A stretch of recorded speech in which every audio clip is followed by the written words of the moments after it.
mean, I would be willing to go to prison or risk prison if I think the public good is at risk in a significant way. Hey guys, just a quick note. Elon Musk and the team at X.ai, his brand new AI startup company, held a Q&A, a discussion on Twitter Spaces. I've cut out all the silences to save you time. There was about half an hour of dead space, not even kidding. And if you'd like to skip forward to different sections, check the timestamps/chapters. Should make things a little bit easier. So, over to the conversation. All right, we'll get started now. So let's see, I'll just do a brief introduction of the company, and then the founding team will, I think, just say a few words about their background, things they've worked on, whatever they'd like to talk about, really. But I think it's helpful to hear from people in their own words, the various things they've worked on and what they want to do with X.ai. So I guess the overarching goal of X.ai is to build a good AGI with the overarching purpose of just trying to understand the universe. I think the safest way to build an AI is actually make one that is maximally curious and truth-seeking. So you go for try to aspire to the truth with acknowledged error. So does one ever actually get fully to the truth? It's not clear, but one should always aspire to that and try to minimize the error between what you think is true and what is actually true.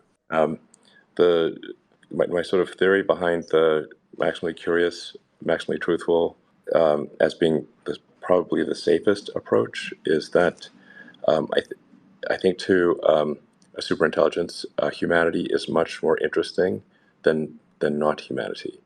One can look at the various planets in our solar system, the moons and the asteroids, and really probably all of them combined are not as interesting as humanity. I mean, as people know, I'm a huge fan of Mars, Next Level. It's the middle name of one of my kids is basically the Greek word for Mars. So I'm a huge fan of Mars, but Mars is just much less interesting than Earth with humans on it.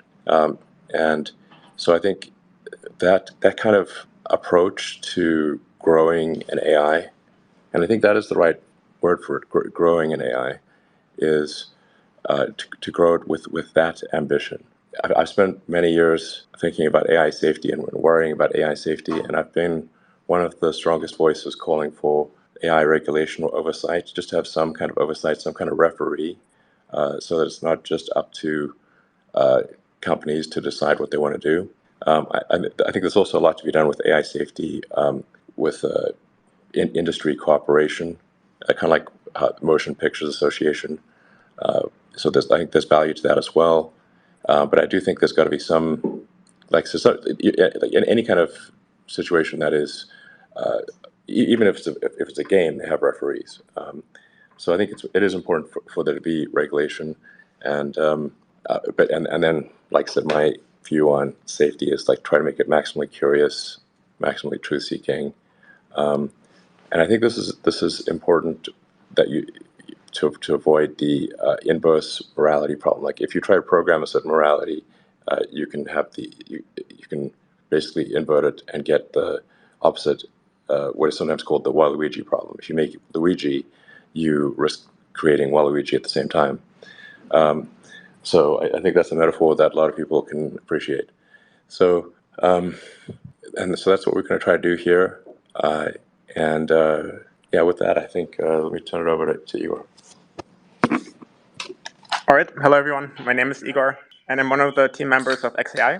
I was actually originally a physicist, so I studied physics at university, and I briefly worked at the Large Hadron Collider at CERN. So understanding the universe is something I've always been very passionate about. Once some of these really impressive results from deep learning came out, like AlphaGo, for example, I got really interested in machine learning and AI and decided to make a switch into that field. Then I joined DeepMind. I worked on various projects, including AlphaStar. So that's where we tried to teach a machine learning agent to play the game StarCraft 2 through self-play, which was a really, really fun project. Then later on, I joined OpenAI, worked on various projects there, including GPT 3.5. So I was very, very passionate about language models, making them do impressive things. now I've teamed up with Elon to see if we can actually deploy these new technologies to really make a dent in our understanding of the universe and progress our collective knowledge. Actually, if I may say, I had a similar kind of background. Like my two best subjects were computer science and physics, and I actually thought about a career in physics for a while, because physics is really just trying to understand the fundamental truths of the universe. And then I was a little concerned that I would get stuck at a collider, and then the collider might get canceled because of some arbitrary government decision. So that's actually why I decided not to pursue a career in physics. So focused initially more on computer science, and then obviously later got back into physical objects with SpaceX and Tesla. So I'm a big believer in pursuing physics and information theory as the sort of two areas that really help you understand the nature of reality. So cool. Go just pass around the table. I'll pass it over to Manuel, aka Macro. Okay. Should be on the call. Hey, I'm Manuel. Before joining X.ai, I was previously at DeepMind for the past 6 years, where I worked on the reinforcement learning team, and I mostly focused on the engineering side of building these large reinforcement learning agents, like, for example, AlphaStar together with Igor. In general, I've been excited about AI for a long time. For me, it has the potential to be the ultimate tool to solve the hardest problems. So I first studied bioinformatics, but then became also more excited about the AI, because if you have a tool that can solve all the problems, to me, that's just much more exciting. And with X.ai in particular, I'm excited about doing this in a way where we build tools for people and we share them with everybody so that people can do their own research and understand things. And my hope is that it looks like a new wave of researchers that wasn't there before. Cool. I'll hand it over to Tony.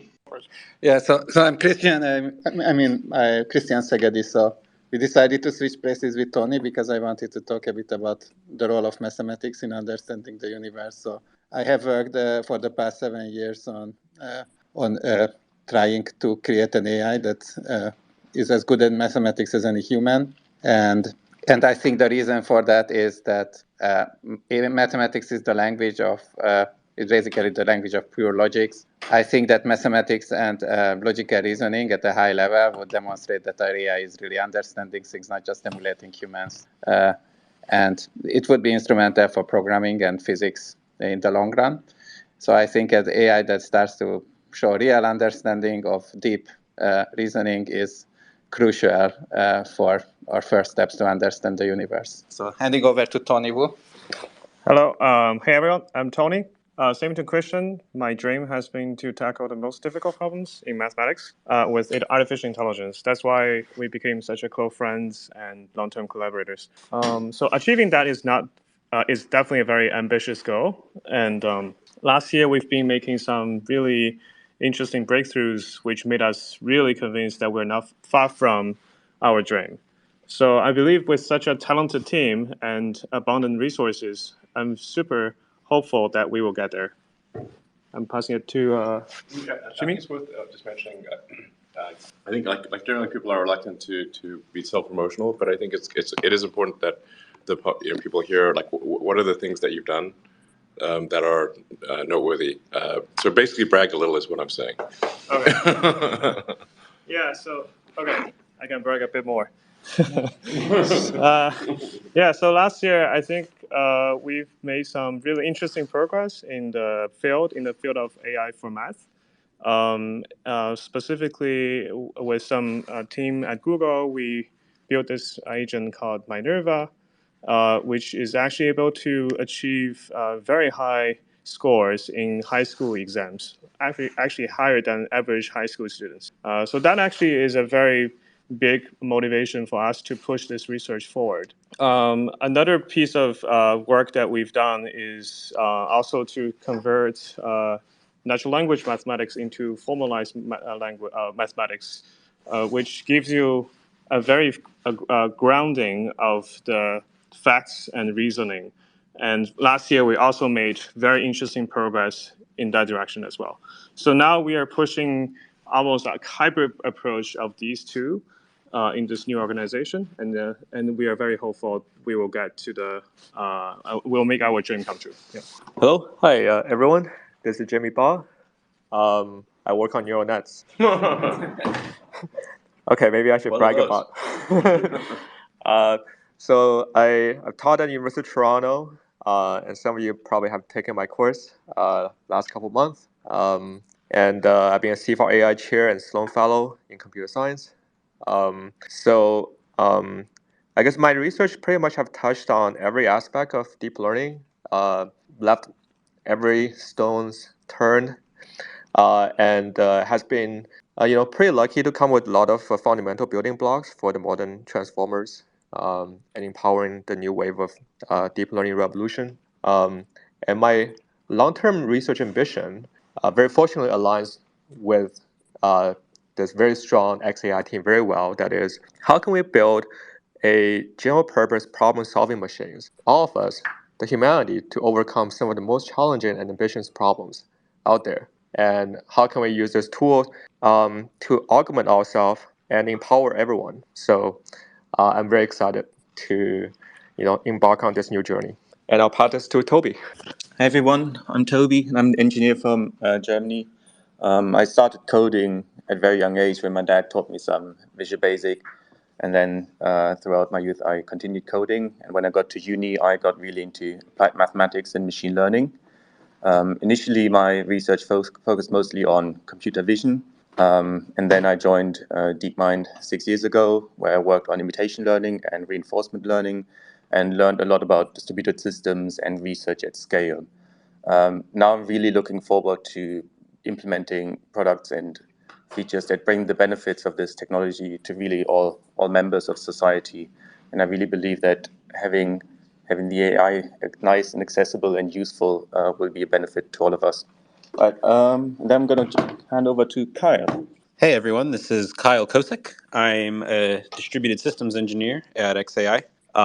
Like some of my colleagues here, I started off my career in math and applied physics as well, and gradually found myself working through some tech startups. I worked at a startup a couple years ago called OnScale, where we did physics simulations on HPCs, and then most recently, I was at OpenAI working on HPC problems there as well. Specifically, I worked on the GPT-4 project. And the reason I'm particularly excited about X.ai is that I think that the biggest danger of AI really is monopolization by a couple of entities.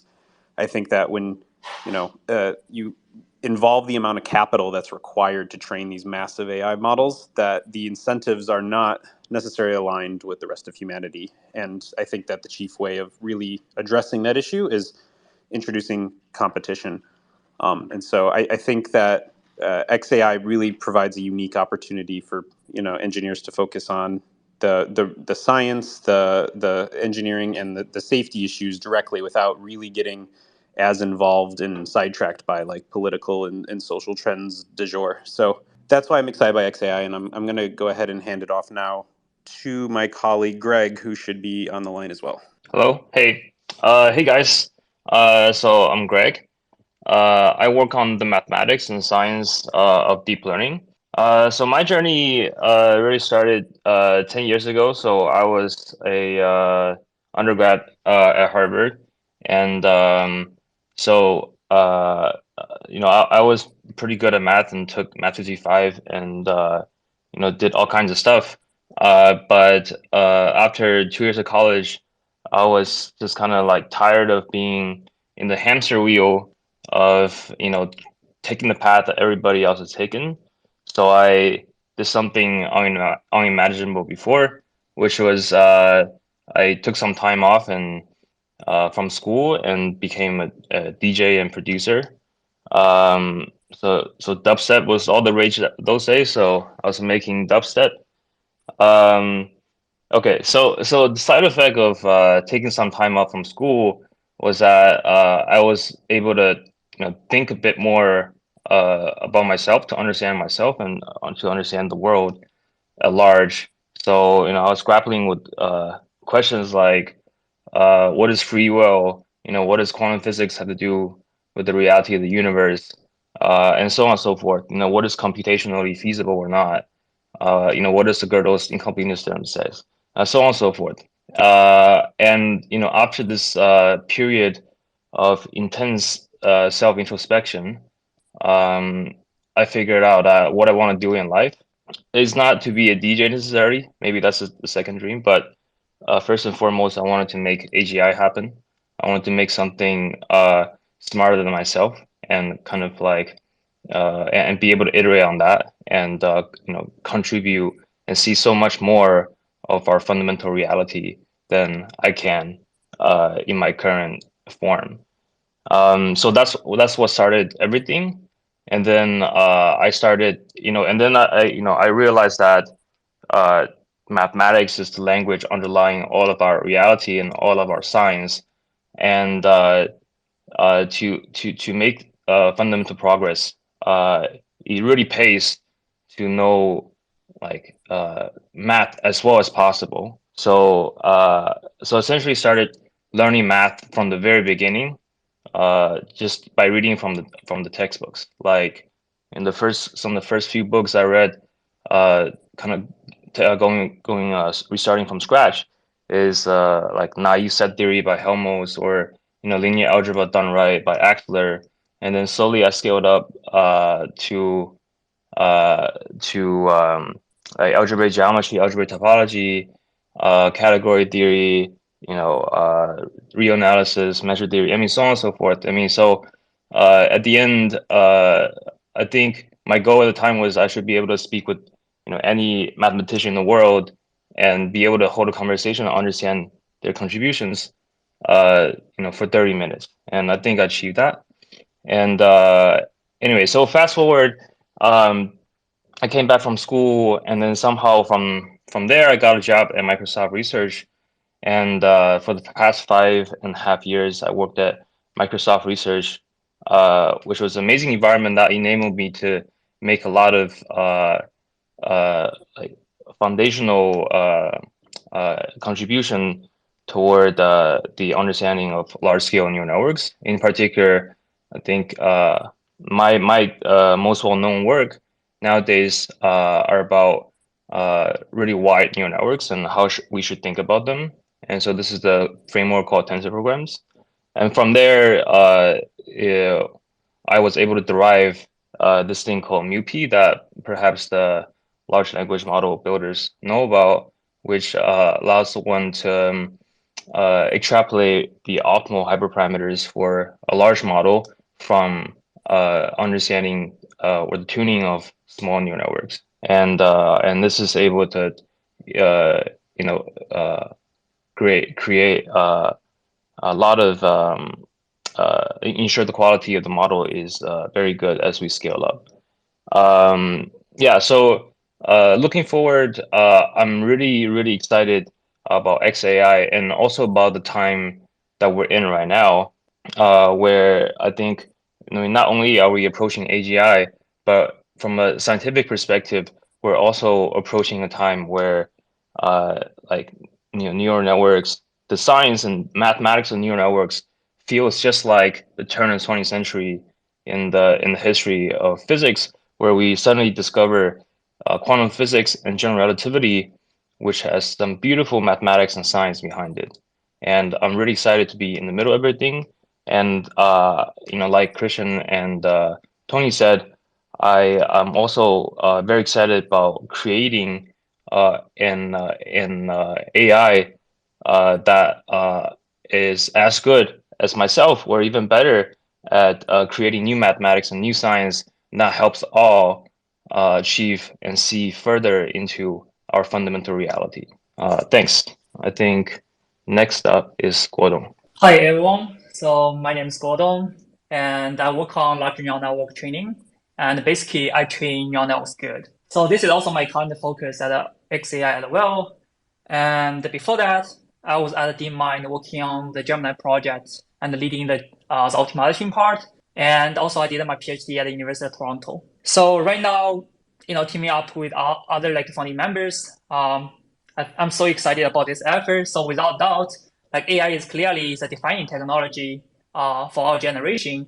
So I think it's important for us to make sure, it ends up being net positive for humanity. So at X.ai, I not only want to train good models, but also understand how they behave and how they scale, and then use them to solve some of the hardest problems humanity has.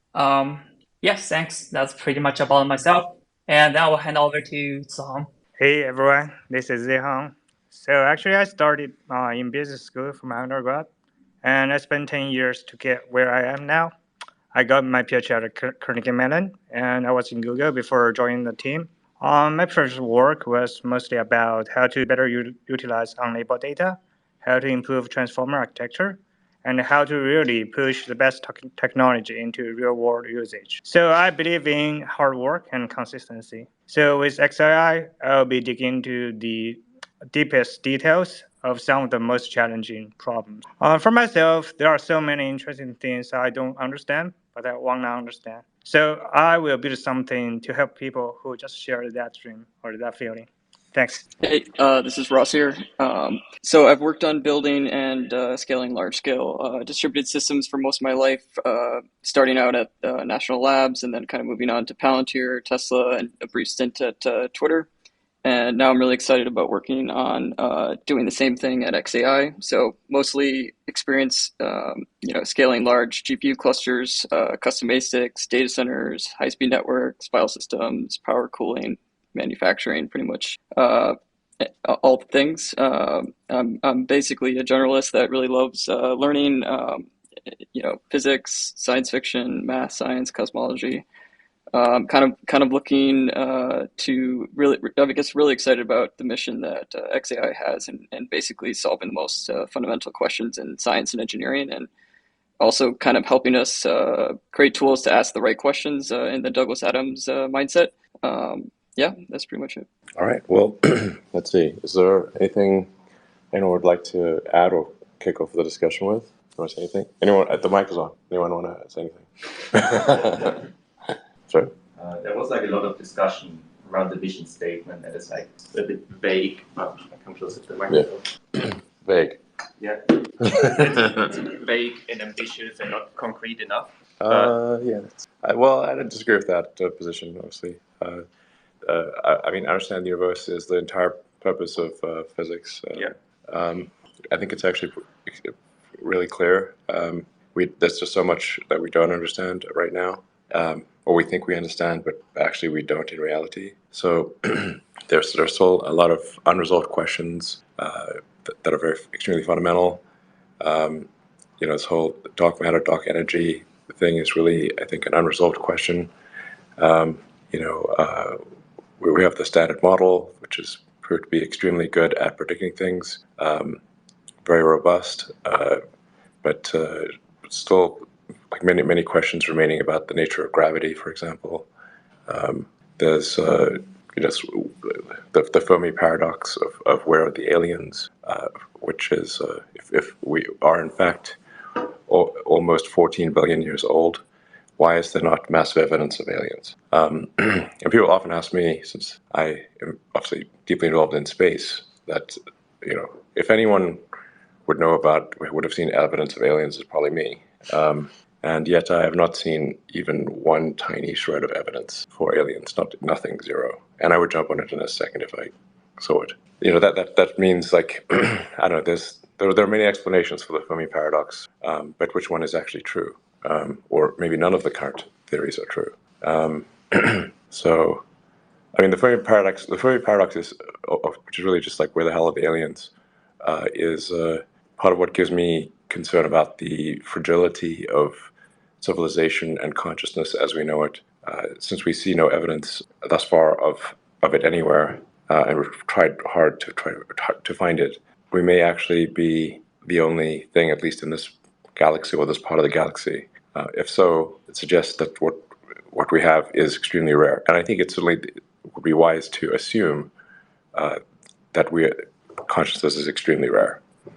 I mean, it's worth noting for the evolution of consciousness on Earth that Earth is about 4.5 billion years old. The sun is gradually expanding.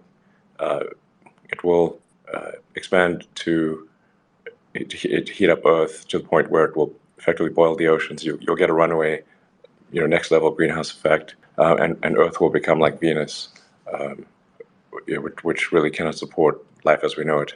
And that may take as little as 500, well, I mean, as little as 500 million years. The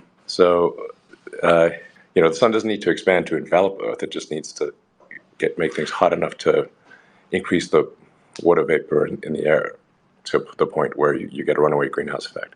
So for argument's sake, it could be that if consciousness had taken 10% longer than Earth's current existence, it wouldn't have developed at all. So on a cosmic scale, this is a very narrow window. Anyway, so there are all these fundamental questions. I don't think you can call anything AGI until it has solved at least one fundamental question, because humans have solved many fundamental questions, or substantially solved them. And so if the computer can't solve even one of them, I'm like, okay, it's not as good as humans. That would be one key threshold for AGI: solve one important problem. Where's that Riemann hypothesis solution? I don't see it. So that it would be great to know what the hell is really going on, essentially. So I guess you could reformulate the X.ai mission statement as, what the hell is really going on? That's our goal. I think there's also, at least for me, a nice aspirational aspect to the mission statement, namely that, of course, in the short run, we're working on more well understood like deep learning technologies. But I think in everything we do, we should always bear in mind that we aren't just supposed to build, we're also supposed to understand. So pursuing the science of it is really fundamental to what we do, and this is also encompassed in this mission statement of understanding. Yeah.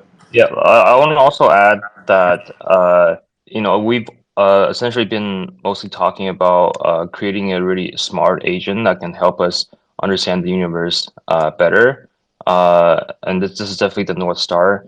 But also from my viewpoint, my vantage point, when I'm discovering the mathematics of large neural networks, I can also see that there are the mathematics here can actually also open up new ways of thinking about fundamental physics or about other kinds of reality, because for example, like a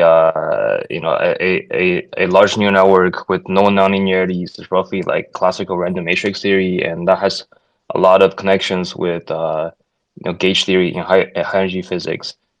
So in other words, as we're trying to understand neural networks better from a mathematical point of view, that can also lead to really good, very interesting perspectives on some existing questions, like the theory of everything, what is quantum gravity, so on and so forth. But of course, this is all speculative right now. I see some patterns, but I don't have anything concrete to say. But again, this is like another perspective to understanding the universe. By the way, by understand the universe, we don't just mean that we want to understand the universe, but we also want to make it easy for you to understand the universe. Absolutely. To get a better sense of reality and to learn and take advantage of the internet, all the knowledge that's out there.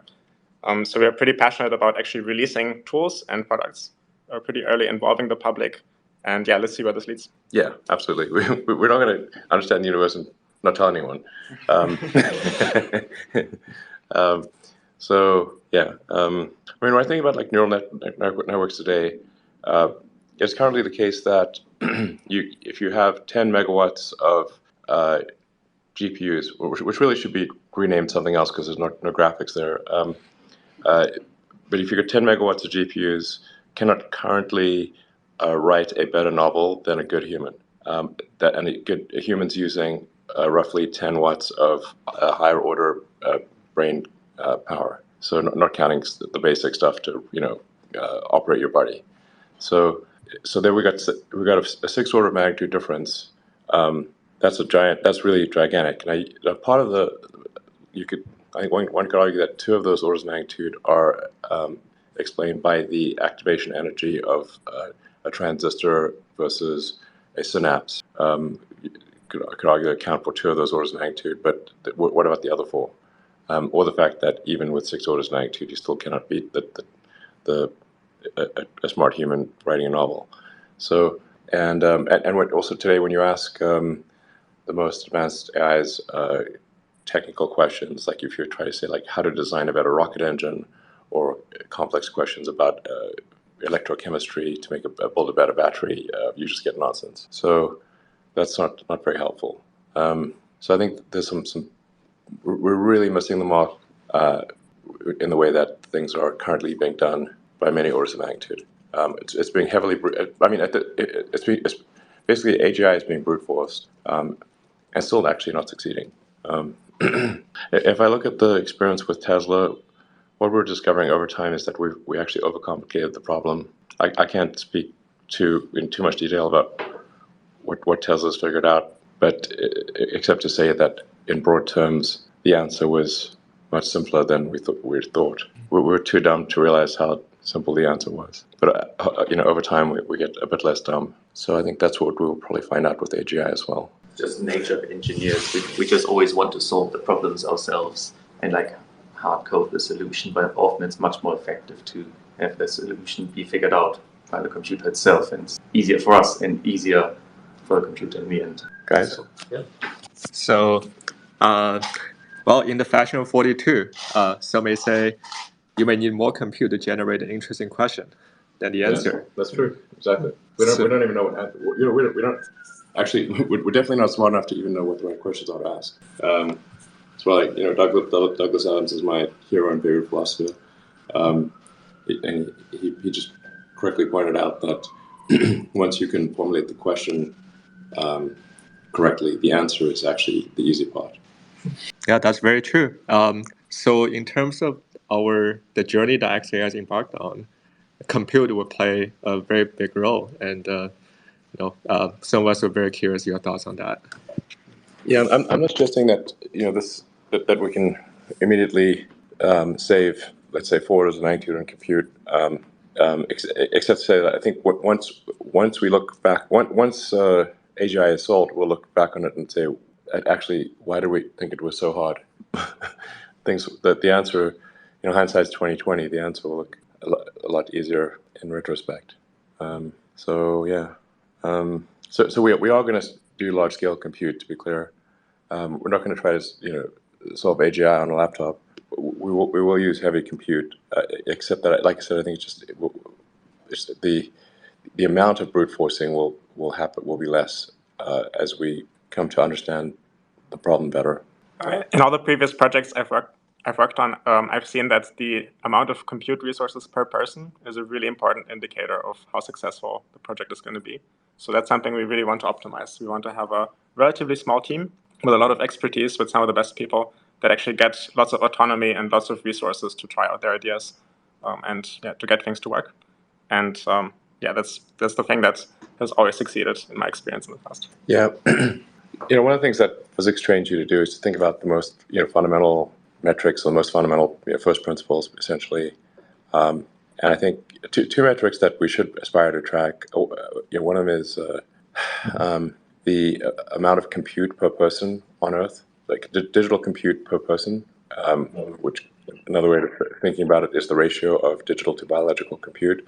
Biological compute is pretty much flat, if not, in fact, declining in a lot of countries.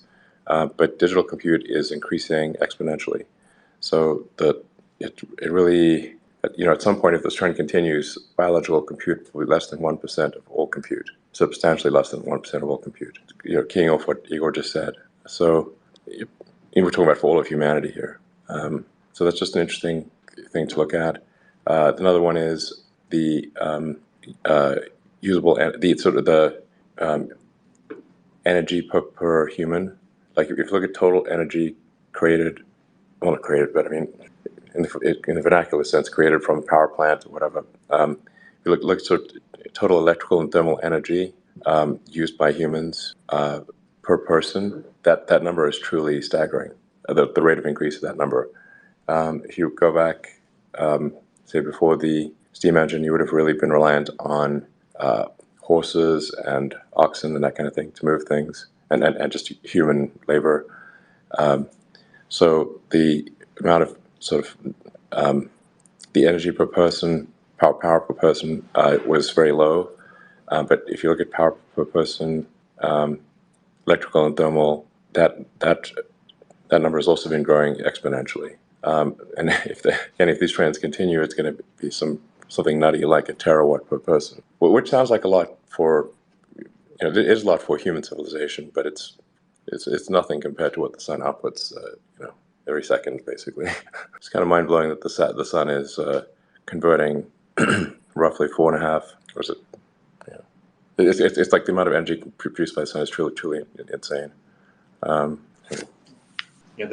think there's a few more things to be said concretely about the company, meaning how we plan to execute. As Igor already said, we plan to have like a relatively small team, but with a really high, let's say, just GPU per person capital. That worked really well in the past, where you can run large scale experiments relatively unconstrained. We also plan to have we already have a culture where we can iterate on ideas quickly, we can challenge each other, and we also want to ship things, like get things out of the door quickly. We're already working on the first release. Hopefully in a couple of weeks or so we can share a bit more information around this. Alex, go ahead. Alex, you muted. People seem to have a lot of challenges with the mute function on Spaces. Brian, do you want to have a question? Yeah, thanks, Elon. Yeah, so obviously with you guys entering this space with X.ai, there's a lot of talk about competition. Do you guys see yourself as competition to something like OpenAI and Google Bard, or do you see yourself as a whole other beast? Yeah, I think we're a competition. Yeah.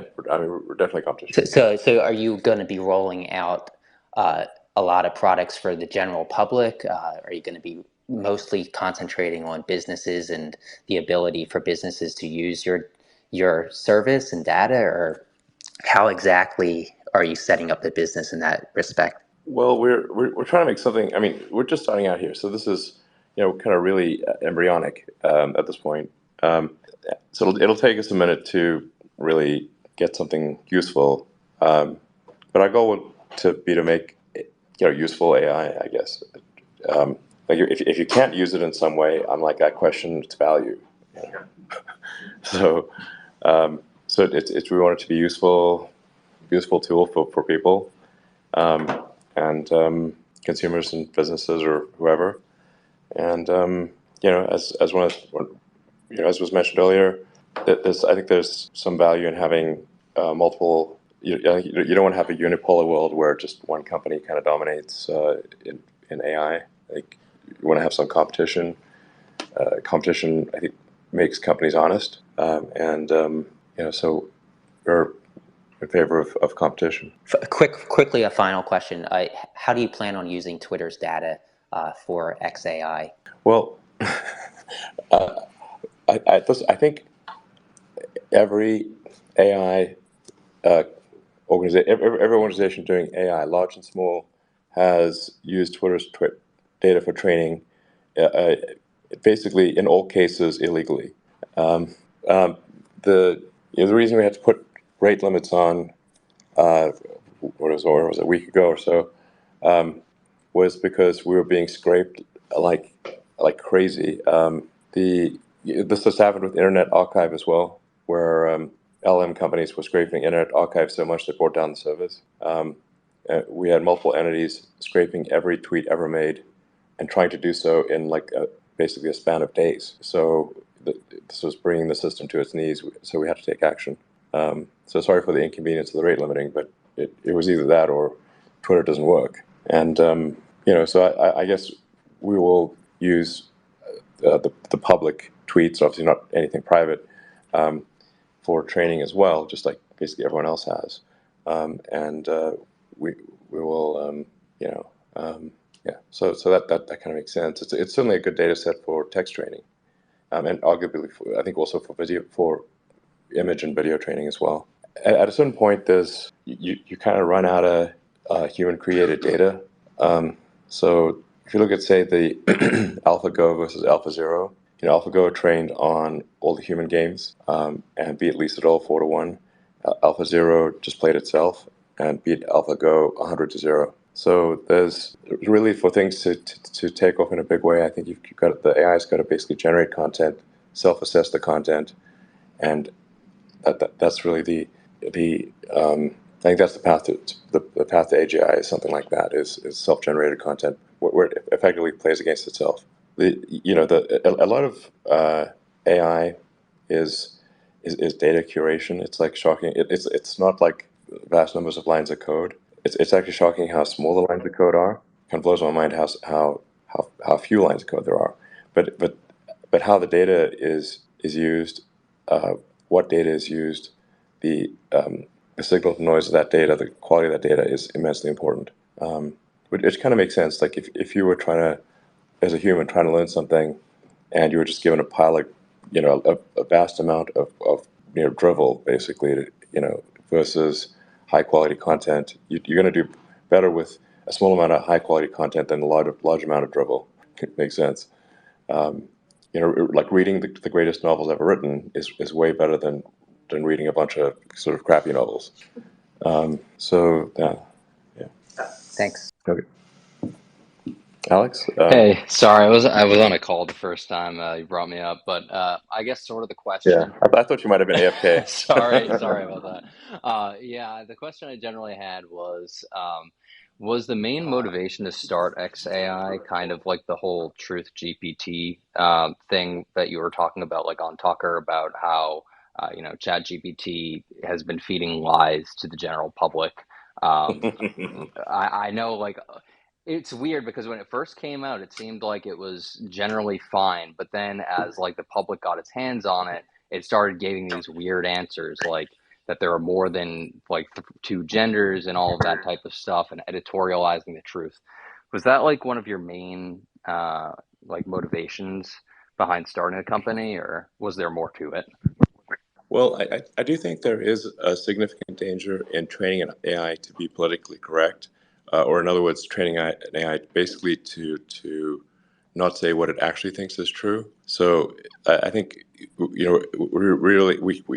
at X.ai we have to allow the AI to say what it really believes is true, not be deceptive or politically correct. So that will result in some criticism, obviously, but I think that's the only way to go forward is rigorous pursuit of the truth, or the truth with least amount of error. So, and I am concerned about the way that AI, in that it is optimizing for political correctness, and that's incredibly dangerous. If you look at where did things go wrong in Space Odyssey, it's basically when they told HAL 9000 to lie.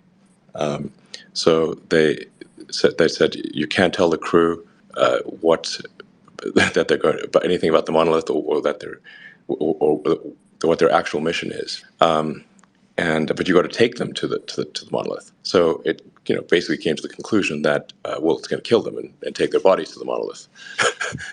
So this is the lesson there is do not give the AI mutually impossible objectives. Basically, don't force the AI to lie. Now, the thing about physics, or the truth of the universe, is you actually can't invert it. You can't just like physics is true. There's not like not physics. So if you adhere to hardcore reality, I think it actually makes inversion impossible.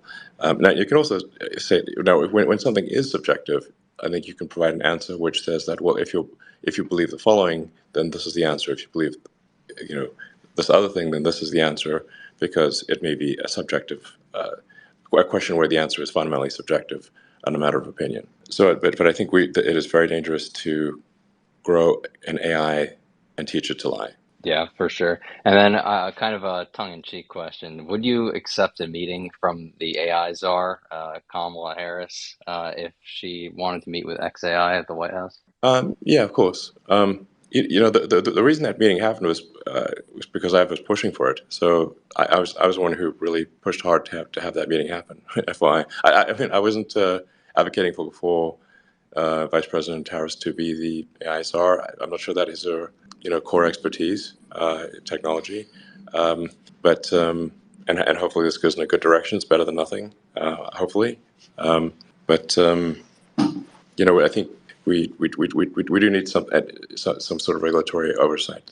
And it's not like I think regulatory oversight is some nirvana perfect thing, but I think it's better than nothing. When I was in China recently, meeting with some of the senior leadership there, I took pains to emphasize the importance of AI regulation. I believe they took that to heart, and they are going to do that.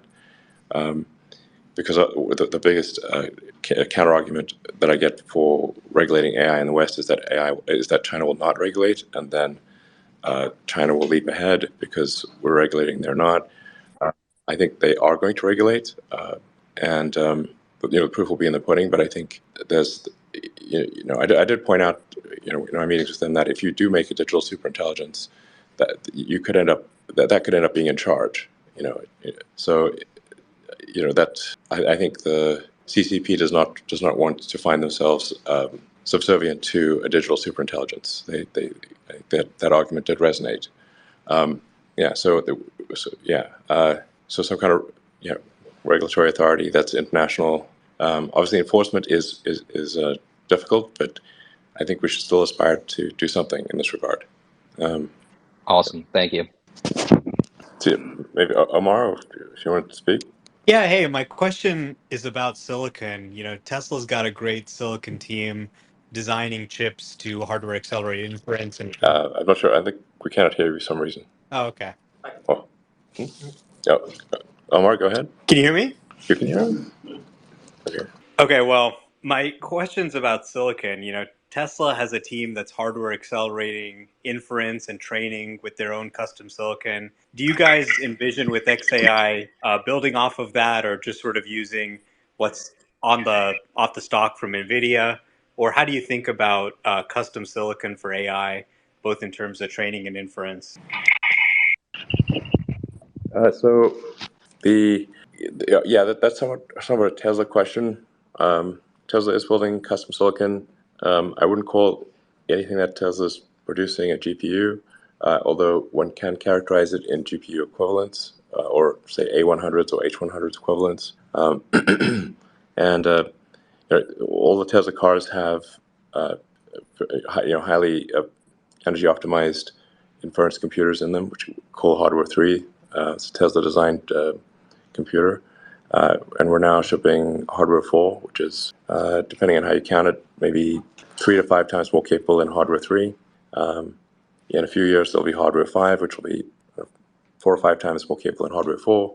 And and I think the inference stuff is going to be, if you're trying to serve potentially billions of queries per day, inference, energy optimized inference is extremely important. You can't even throw money at the problem at a certain point, because you need the electricity generation, you need the step down voltage transformers, and so if you actually don't have enough energy and enough transformers, you can't run your transformers. You need transformers for transformers. So I think Tesla will have a significant advantage in energy efficient inference. Then Dojo is obviously about training, as the name suggests. Dojo 1 is, I think it's a good initial entry for training efficiency. It has some limits, especially on memory bandwidth. So it's not well optimized to run LLMs. It does do a good job of processing images. And then Dojo 2, we're taking a lot of steps to alleviate the memory bandwidth constraint, such that it is capable of running LLMs as well as other forms of AI training efficiently. My prediction is that we will go from an extreme silicon shortage today to probably a voltage transformer shortage in about a year, and then an electricity shortage in 2 years. That's roughly where things are trending. Well, that's why I think the metric that will be most important in a few years is useful compute per unit of energy. And in fact, even if you scale, like obviously you scale all the way to like the Kardashev level, the useful compute per joule is still the thing that matters. You can't increase the output of the sun, so then it's just, well, how much useful stuff can you get done for as much energy of the sun that you can harness? So do you see X.ai leveraging this custom silicon at all, given how important energy efficiency is, or maybe working together with the Tesla team at all on that? Or Sorry, could you repeat the question? do you foresee X.ai working with Tesla at all, leveraging some of this custom silicon, maybe designing their own in the future? Or we can just What is the question? The question was if we're going to work together with the Tesla silicon at X.ai. Yeah, so we are going to work with Tesla on the silicon front and maybe on the AI software front as well. Obviously, any relationship with Tesla has to be an arm's length transaction, because Tesla is a publicly traded company and a different shareholder base. But obviously, it would be like a natural thing to work in cooperation with Tesla, and I think it will be of mutual benefit to Tesla as well in accelerating Tesla's self-driving capabilities, which is really about solving real-world AI. I am feeling very, very optimistic about Tesla's progress on the real-world AI front, but obviously the more smart humans that help make that happen, the better. Okay, Kim.com. Hey, Elon, thanks for bringing me up. Congrats on putting a nice team together. It seems like you found some good talent there for X.ai. My question is, you mentioned not too long ago that you think AGI is possible within the next 5 years. And whoever achieves AGI first and achieves to control it will dominate the world. Those in power clearly don't care about humanity like you do. How are you going to protect X.ai, especially from a deep state takeover? That's a good question, actually. Well, I mean, first of all, I think it's not going to happen like overnight. It's not going to be like one day it's not AGI, next it is. It's going to be gradual. You'll see it coming. I guess in the U.S. at least there are a fair number of protections against government interference. So I guess we can obviously use the legal system to prevent improper government interference. So I think we do have some protections there that are pretty significant. But we should be concerned about that. It's not a risk to be dismissed. So it is a risk. But like I said, I think we've got probably the best protections of any place are in the U.S. in terms of limiting the power of government to interfere with non-governmental organizations. But it's something we should be careful of. I don't know, what better to do than I think it's probably best in the U.S. I'm open to ideas here. I know you're not the biggest fan of the U.S. government. Yeah, obviously.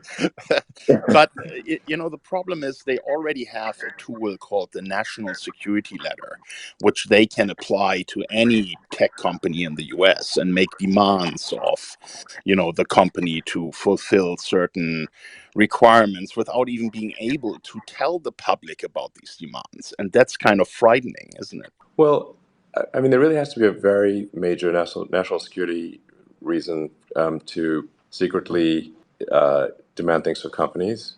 And now it obviously depends strongly on the willingness of that company to fight back against things like FISA requests. At Twitter, or X Corp as it's now called, we will respond to FISA requests, but we're not going to rubber stamp it like it used to. It used to be like anything that was requested would just get rubber stamped and go through, which is obviously bad for the public. So we're much more rigorous and we are being much more rigorous in not just rubber stamping FISA requests. And it really has to be a danger to the public that we agree with, and we will oppose with legal action anything we think is not in the public interest. It's the best we can do, and we're the only social media company doing that, as far as I know. And it used to be just open season on, as you saw from the Twitter files. And I was encouraged to see the recent legal decision where the courts reaffirmed that the government cannot break the First Amendment of the Constitution, obviously. So that was a good legal decision. So that's encouraging. So I think, yeah, a lot of it actually does depend on the willingness of a company to oppose government demands in the U.S. And obviously our willingness will be high. But I don't know anything more that we can do than that. But we will try to also be as transparent as possible. So other citizens can raise the alarm bell and oppose government interference if we can make it clear to the public that we think something is happening that is not in the public interest. Fantastic. So do we have your commitment if you ever receive a national security request from the US government, even when it is prohibited for you to talk about it, that you will tell us that happened? It really depends on the gravity of the situation. I would be willing to go to prison or risk prison if I think the public good is at risk in a significant way. That's the best I can do. That's good enough for me. Thank you, Elon. Sure.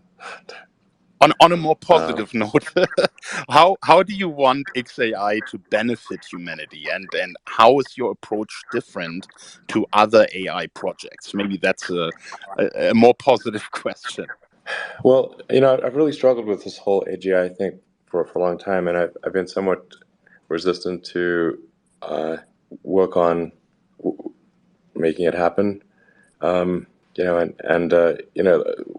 The reason, I should say, to give you some backstory on OpenAI. The reason OpenAI exists is because after Google acquired DeepMind, and I used to be close friends with Larry Page, I would have these long conversations with him about AI safety, and he just wasn't taking AI safety, at least at the time, seriously enough, and in fact at one point called me a speciesist for being too much on Team Humanity, I guess. And I'm like, okay, so what you're saying is you're not a speciesist? I don't know. That seems great. That doesn't seem good. So and at the time, with Google and DeepMind combined, Larry, with the support, if they have super voting control. So provided Larry has either the support of Sergey or Eric, then they have total control over what's now called Alphabet. And they had probably 3/4 of the AI talent in the world and lots of money and lots of computers. So it's like, man, we need some kind of sort of counterweight here. So that's where I was like, well, what's the opposite of Google DeepMind? Would be an open source nonprofit. Now, because fate loves irony, OpenAI is now super closed source and frankly voracious for profit, because they want to spend, my understanding is $100 billion in 3 years, which requires, if you're trying to get investors for that, you've got to make a lot of money. OpenAI has strayed quite, really in the opposite direction from its sort of founding charter, which is, again, very ironic, but fate loves irony. And there's a friend of mine, Jonah Nolan, who says the most ironic outcome is the most likely. Well, here we go. So, yeah. So now hopefully X.ai is not even worse. But I think we should be careful about that. But it really seems like, look, at this point, AGI is going to happen. So there's two choices: either be a spectator or a participant. And as a spectator, one can't do much to influence the outcome. As a participant, I think that we can create an alternative that is hopefully better than Google DeepMind or OpenAI, Microsoft. In both the cases of Alphabet, if you look at the incentive structure, Alphabet is a publicly traded company, has gets a lot of has a lot of incentives to behave it's got public company incentives essentially.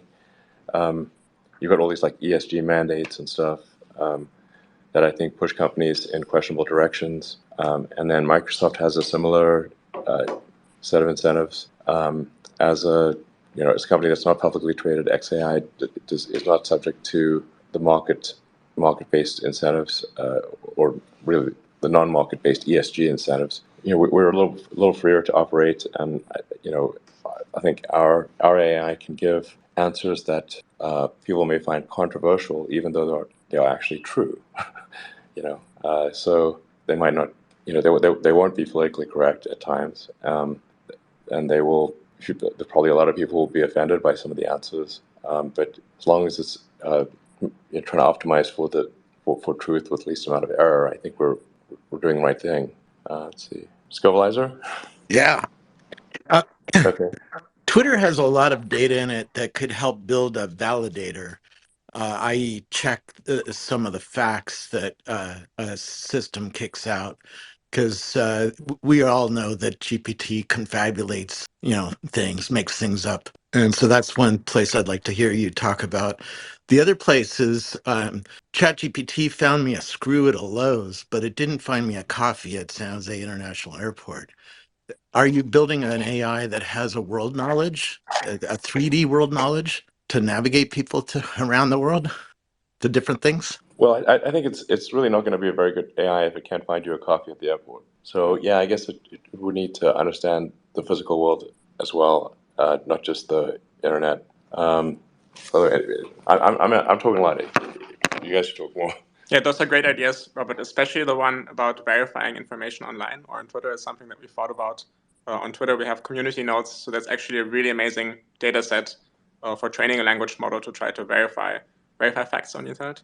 We'll have to see whether that alone is enough, because we know that with the current technology, there's still a lot of weaknesses, like it's unreliable, it hallucinates facts, and we'll have to probably invent specific techniques to counter that and to make sure that our models are more factual, that they have better reasoning abilities. So that's why we brought in people with a lot of expertise in those areas, especially mathematics is something that we really care about, where we can verify that the proof of a theorem is correct automatically.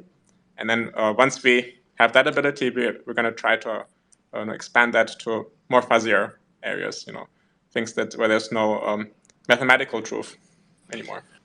Yeah, I mean, the truth is not a popularity contest. But if one trains on, like, sort of what the most likely word is that follows another word from an internet data set, then there's obviously that's a pretty major problem, in that it will give you an answer that is popular but wrong. So, like it used to be that most people thought, well, probably maybe almost everyone on Earth thought that the sun revolved around the Earth. And so if you did like some sort of training on some GPT training in the past, it would be like, oh, the sun revolves around the Earth, because everyone thinks that. That doesn't make it true. If a Newton or Einstein comes up with something that is actually true, it doesn't matter if all the other physicists in the world disagree. The reality is reality. So you have to ground the answers in reality. Yeah, the current models just imitate the data that they're trained on. And what we really want to do is to change the paradigm away from that to actually models discovering the truth. So not just repeating what they've learned from the training data, but actually making true new insights, new discoveries that we can all benefit from. So anybody on the team want to say anything or ask questions? Do you think maybe haven't been asked yet? Sure, I could. Yeah. So I guess some of us heard your future of AI spaces on Wednesday. So that's something I think on a lot of us mind is like the regulations and the AI safety spaces, how the current development and also the international coordination problems, and how the US AI companies will affect this global AI development. So do you want to give a summary on what you talked about on Wednesday? So essentially, you said like the regulations would be good, but you don't want to slow it down the progress too. Yeah, I think the right way for regulations to be done is to start with insight. So first, any kind of regulatory authority, whether public or private, first tries to understand, like, make sure there's like a broad understanding, and then there's a proposed rulemaking, and if that proposed rulemaking is agreed upon by all or most parties, then then it gets implemented. You give companies some period of time to implement it.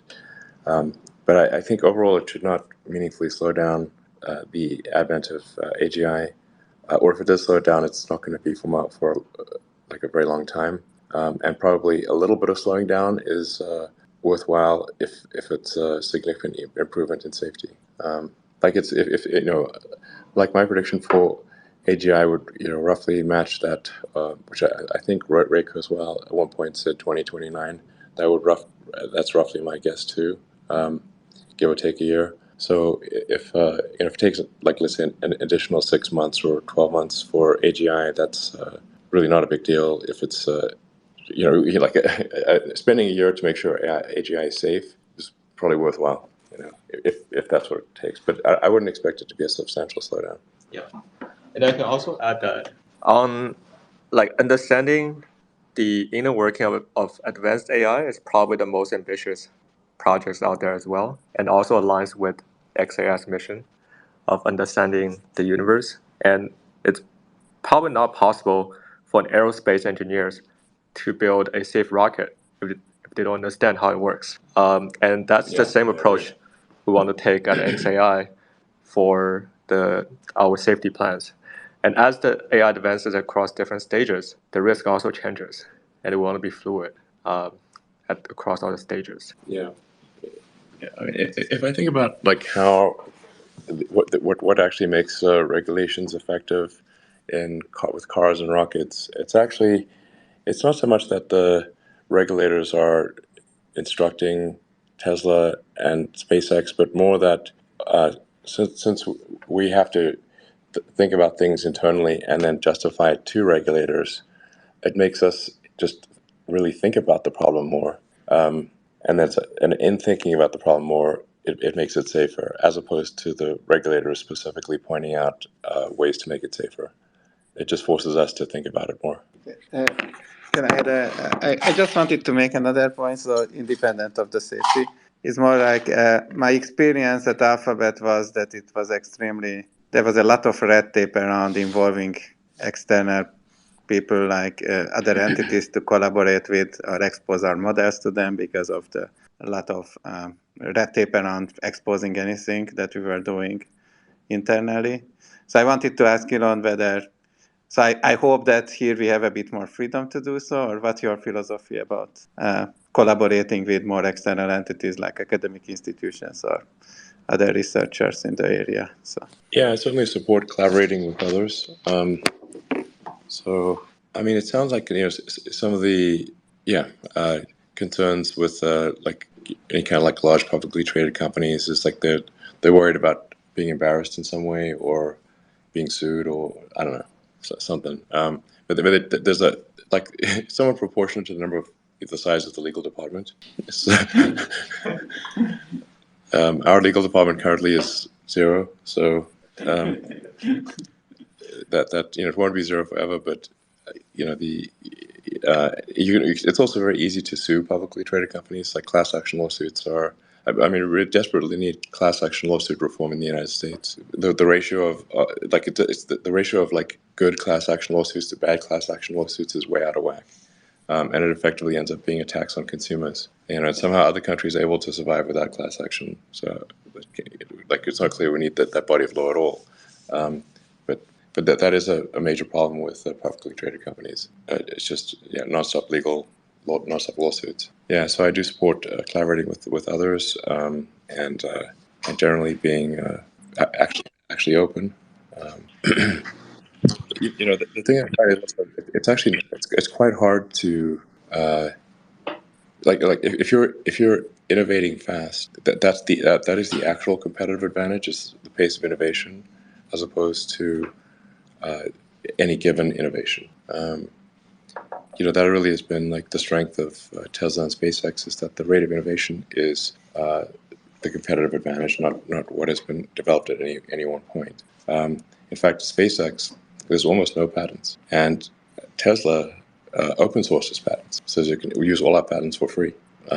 So as long as SpaceX and Tesla continue to innovate rapidly, that's the actual defense against competition, as opposed to patents and trying to hide things, and just treating patents like basically like a minefield. The reason we open source like Tesla does continue to make patents and open source them in order to basically be a mine remover. It's a minesweeper, aspirationally a minesweeper. We still get sued by patent trolls. It's very annoying, but we actually literally make patents and open source them in order to be a minesweeper. Oh, okay. Hey, Walter. Hey, a lot of the talk about AI since March has been on large language models and generative AI. You and I, for the book, also discussed the importance of real world AI, which is the things including coming out of both Optimus and Tesla FSD. To what extent do you see XAI involved in real world AI as a distinction to what, say, OpenAI is doing? And you have a leg up to some extent by having done FSD. Yeah, right. I mean, Tesla is the leader, I think, by a pretty long margin in real world AI. In fact, the degree to which Tesla is advanced in real world AI is not well understood. Yeah, and I guess since I spent a lot of time with the Tesla AI team, I kind of know how real world AI is done, and that there's a lot to be gained by collaboration with Tesla. I think bidirectionally, X.ai can help Tesla and vice versa. We have some collaborative relationships as well, like our material science team, which I think is maybe the best in the world, is actually shared between Tesla and SpaceX. And that's actually quite helpful for recruiting the best engineers in the world, because it's like more interesting to work on advanced electric cars and rockets than just either one or the other. So like that was really key to recruiting Charlie Quillman, who runs the advanced materials team. He was at Apple, and I think pretty happy at Apple, and be like, well, he could work on electric cars and rockets. He's like, that sounds pretty good. So he wouldn't take either one of the jobs, but he was willing to take both. Yeah, so I think that is a really important thing, and like I said, there are like some pretty big insights that we've gained at Tesla in trying to understand real world AI. Taking video input and compressing that into a vector space, and then ultimately into steering and pedal outputs. Yeah. And Optimus? Yeah, Optimus. Optimus is still at the early stages, but Optimus, and we definitely need to be very careful with Optimus at scale once it's in production. That you have a hard-coded way to turn off Optimus for obvious reasons. I think there's got to be a hard-coded ROM local cutoff no amount of updates from the internet can change that. So we'll make sure that Optimus is like quite easy to shut down.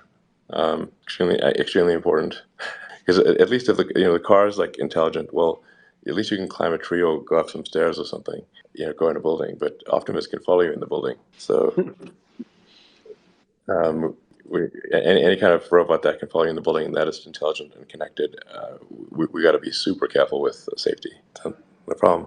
Let's see. So, any last things we should touch on? Hey, yeah. So one thing I wanted to just talk about before we're concluded is how is how impactful. Sorry about that little feedback.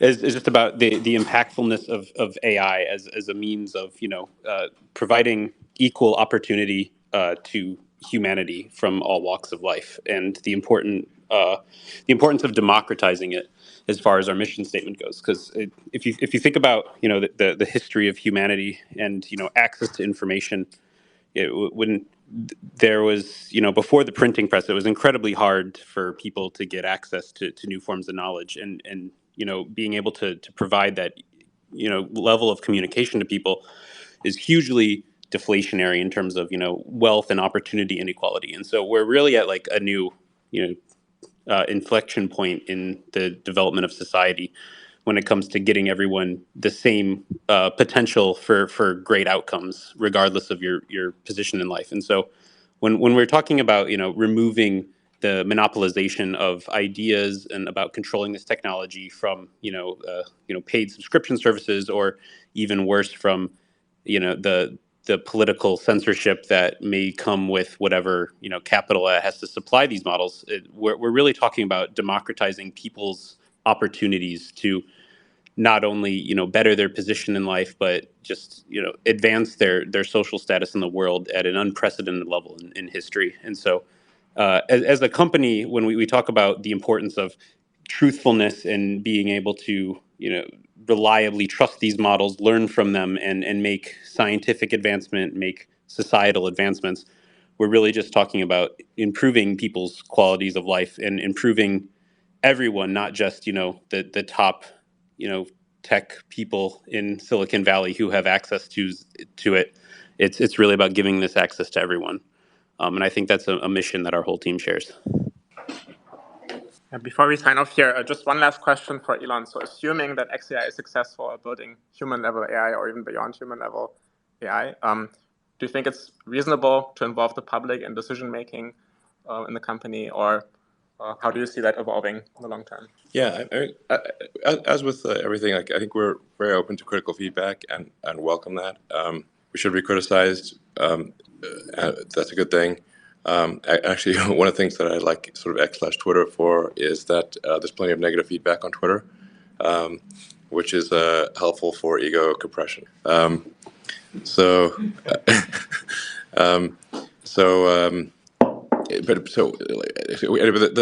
best thing I can think of right now is that any human that wants to have a vote in the future of XAI ultimately should be allowed to. So basically, human, provided you can verify that you're a real human, and that any human that wishes to have a vote in the future of XAI should be allowed to have a vote in the future of XAI.